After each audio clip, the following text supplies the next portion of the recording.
Bam, what's the takeaway on a winless preseason, but when there were still strides made? How do you sort of put this in perspective 4 days before the opener? Man, I mean, it's a new offense for a lot of us. Still adjusting, and obviously, we're trying to do things differently. So, it's going to be some growing pains with that. We learn from this. Obviously, we don't like losing in preseason, but it is what it is. When first game start, hopefully we have a better turnout. I don't know if you heard Norm's answer to the question, but without a pure point guard, big-time playmaker, everyone has to sort of be involved. How much more difficult does that make that, or how much more dynamic can it make it? It's more dynamic than a negative.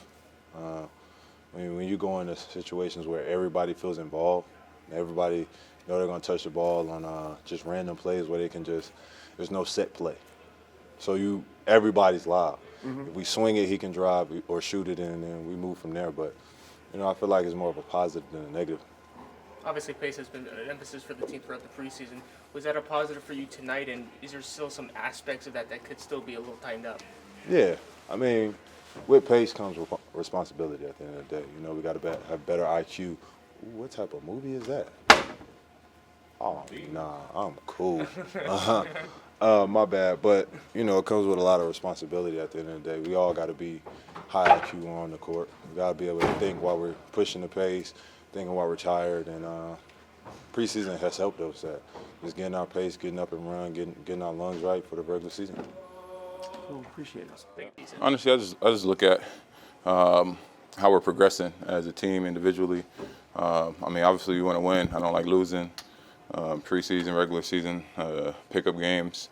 So it's frustrating not to get a win in the preseason, because I think it starts to help build winning habits.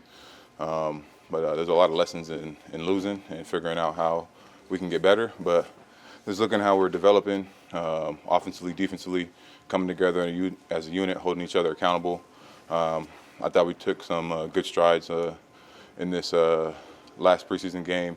The first 3 quarters of the main rotation guys, figuring it out, talking to each other, trying to figure out how we can get on the same page and correct some of the easy mistakes, easy gift baskets defensively. But I just look at the progression rather than the overall record of preseason.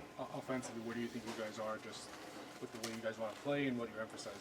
I think, honestly, our pace is great. Now it's just increasing our IQ and understanding spacing, movement, rotations, cutting, pulling behind, finding open space, and making those plays. We want to be a team that attacks the paint and is aggressive, but with our aggressiveness comes being able to make the right decisions once we get down in the paint. And teams like Memphis and heavy, protected paint teams, we got to be able to make the right reads once we get in there into the teeth of the defense. So I think our offense is operating at probably 65%, and where we can get to. The good thing is that we're operating that low, so there's a high ceiling for us on that end of the floor. But I like how we've gotten better, especially this game, in those first 3 quarters. What's it like when you have to play without a pure point guard? No offense to the other guys, but a Chris Paul type, even a Harden type, where everyone has to be playmaker. How much more difficult does that make that? How much does the entire team have to adjust to that? I think it's an adjustment, but I think it's honestly better for us, because you can't really scout and figure out who's bringing the ball up. We're playing in a lot of random open offense, reading defenses and seeing what they're giving us rather than having a set play. I feel like when you have a true point guard, somebody that's ball dominant like Chris Paul or James, it's more them dictating the action and getting guys where they need to be in a lot of pick and roll. With this offense, it keeps defenses off balance because they don't know what we're going to do. And I think it plays to our versatility more with guys like Bam, Jokic, Nico, me, Wiggs, whoever gets the ball, we can push it and get out and start our offense and start to break. We're planning to play a lot faster than they did last year, and I think we're doing a great job with that. Thank you. Okay.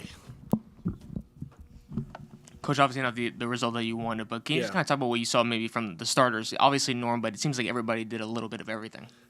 Yes. Could we have stopped the game after 3rd quarter? There were some things that I was looking to see in this game, and I saw a lot of them. And a lot of that was with the starters. And some of those rotation minutes as well when the second unit came in. So we'll build on that. We're not going to focus on what the record was in the preseason. We'll focus on some of the things that we're consistent to how we want to play. Defensively, we've talked about it a lot. We need to do a better job on the glass, and that will be paramount in Game 1. Orlando will be attacking the glass for sure, and we'll have to rebound. At all 5 positions, we'll have to do it more consistently than we have in these preseason games. Now that preseason's over, you guys have to quickly turn your attention to roster decisions, and just every year, how tough are those conversations with guys that have been here for 3 weeks, sometimes even more in August? We try to communicate that as much up front as possible. It always is tough for a player to manage that, translate it in the moment, but it's a transition.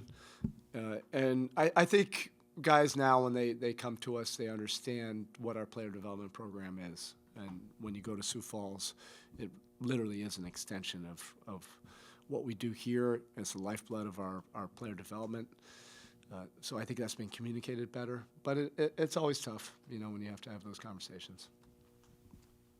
This is a two-parter, I guess. First, the reduction in pick and rolls and handoffs in preseason, has that just been moving the sliders so you can focus on what you want to focus on, or is that kind of where you want it to be right now? No, we'll get some more dead ball sets. We've already been installing some of those, but I doubt we'll be leading the league in pick and rolls. Right. Based on our roster, but we'll see where it ultimately lands. But I wanted to look at some things in terms of our attacks. Those went up. Paint opportunities went up. We'll continue to have to make better decisions once we get in the paint. Some of that is our spacing.